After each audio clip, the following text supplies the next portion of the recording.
প্রিয় অনিমেষ, কেমন আছো? ভাবছ এতগুলো বছর পর আমি কোথা থেকে?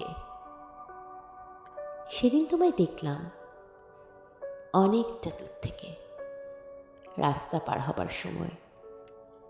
গায়ে একটা হলুদ পাঞ্জাবি, হাতে বাজারের ব্যাগ, চোখে মোটা ফ্রেমের চশমা দেখলাম একটা। বেশ সংসারী লাগছিল তোমায়, তবু চিনতে এতটুকু সময় লাগলো না জানো। শুধু বয়সের ছাপে একটু মুড়িয়ে গেছ, কিন্তু গালে সেই খোঁচা খোঁচা দাড়ি আর ঠোঁটের পাশে ছোট কালো তিল, সেই নেশা লাগানো ঘোলাটে চোখ, সবটা এক আছে। কেবল চুলে পাক ধরেছে খানিকটা। অনি, তোমার মনে পড়ে তুমি যখন বলতে চুল দাড়ি না কেটে তুমি রবীন্দ্রনাথ হবে, আমি কি রেগে যেতাম সেটা শুনে? মনে পড়ে?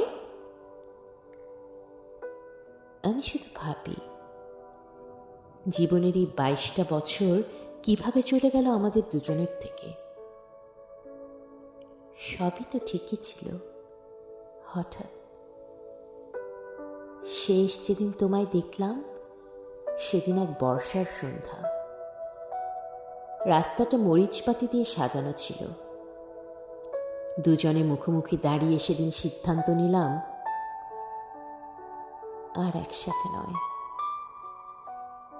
কতটা সহজে সেদিন এতটা কঠিন হয়ে সারা জীবনের সিদ্ধান্ত নিয়ে ফেলেছিলাম আমরা।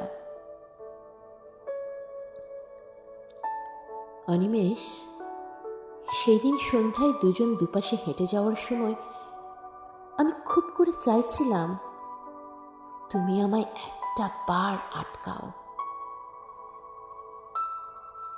কিছুটা যাওয়ার পর যখন পিছু ফিরে দেখলাম, তখন নিয়নবাতির আলোয় তুমি হেঁটে যাচ্ছ, ধীরে ধীরে মিলিয়ে যাচ্ছ দূরে, কেমন যেন জানি ধূসর হয়ে। আকাশ ভেঙে খুব জোরে বৃষ্টি পড়ছিল সে রাতে। আমি আমার উত্তরের ঘরটায় বসে তোমার ফোনের অপেক্ষায় ছিলাম। এভাবে রোজ আকাশ কালো করে বৃষ্টি নামতো, আর আমি আমার ফোনের স্ক্রিনের দিকে তাকিয়ে থাকতাম সারাটা রাত। তারপর একদিন বুঝে নিলাম, না, বিধাতা আমাদের সংসারটা একসাথে লেখেননি। আমি হাজারবার টের পেয়েছি দূরত্ব বাড়ানো সহজ, বিচ্ছেদ সহজ, জটিল ছিল শুধু তোমার শূন্যতাটা একেবারে মুছে ফেলা।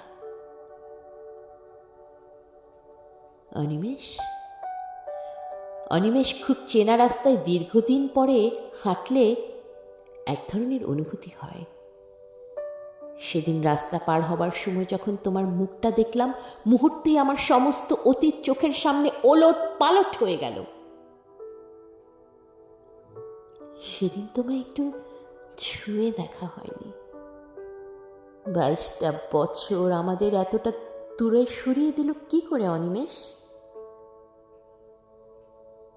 মাঝে মাঝে ভীষণ ইচ্ছে হয় পুরাতনে ফিরে যাই, আবার গোধূলির সময় শহরের শেষ মাথায় বসে জোছনার আলো মাখি, তোমার মোটা ফ্রেমের চশমার নিচে যত্ন করে লুকিয়ে রাখা চোখের দিকে তাকিয়ে আমি আবার নেশাগ্রস্ত হই। আচ্ছা অনি, তোমার সেই বইয়ের নেশাটা এখনো আছে? তুমি ভালোবাসতে বুদ্ধদেব গুহ, আর আমি সমরেশ মজুমদার। সেই 18 কি 20 বছর বয়স তখন আমার। তারপরেই একদিন বসন্তের মতো জীবনে এলে তুমি।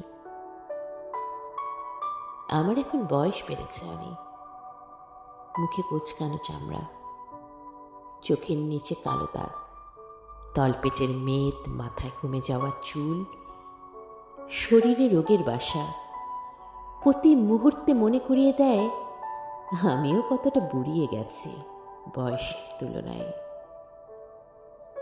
সবাই আমায় সান্ত্বনা দেয়, কিন্তু আমার মন বলে আমি আর বেশি দিন নেই।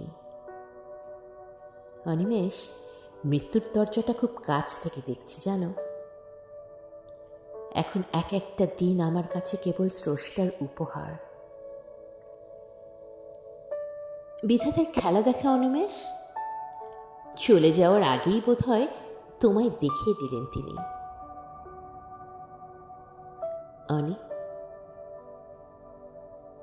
অনি, আমরা এখনো এক শহরেই আছি, অথচ তাও কতটা ভীষণ দূরে, তাই না?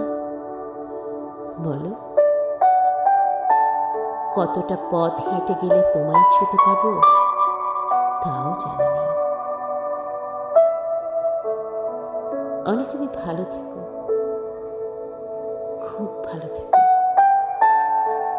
আর যদি কোনোদিন পারো এসে একবার ছুঁয়ে দিও আমায়, হোক সেই মুহূর্তে আমার শরীরটায় আর প্রাণ নেই। কতগুলো বৎসর তোমার মুখে মৃন্ময়ী ডাকটা শুনি না অনিমেষ। শখ করে দিয়েছিলে তুমি আমার নামটা। অনি, আবার একটাবার ডাকবে আমায় সেই নাম ধরে? চোখ বোঝার আগে কেবল একটা বার,